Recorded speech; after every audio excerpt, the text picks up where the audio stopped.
এই শয়তানের বাচ্চা, তুই কি করছিস? তুই আমার এতগুলো মুরগির বাচ্চা মেরেছিস। এই শয়তানের বাচ্চা, চল তোকে আজকে জ্যান্ত কাপড় দেবো। আমি এতদিন দুধ কলা দিয়ে সাপ পুষেছি, কোনো চিল্লিতে কাজ হবে না। দাঁড়া, তোকে ভালোভাবে আটকে দিয়ে তোকে আজকে এখানেই জ্যান্ত কাপড় দেবো। এখন চারদিক থেকে মাটি দিয়ে তোকে এখানে ভরাট করে দেবো। তুই এখানে পড়ে মর শয়তান, তুই এখানে থাক, আমি আসি। এদিকে কুকুর ছানাটির মা বুঝতে পেরেছে যে ওর সন্তানের কোনো না কোনো বিপদ হয়েছে, তাই ও এখান থেকে যে কোনোভাবে বেরিয়ে গিয়ে ওর সন্তানকে উদ্ধার করতে যাবে। এই যে যাচ্ছে, দেখ, এই যে যাচ্ছে ওর সন্তানের কাছে।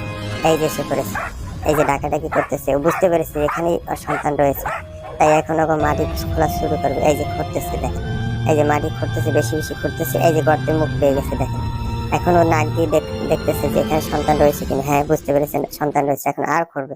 এই যে উদ্ধার করে ফেললো, দেখেন, মায়ের ভালোবাসা।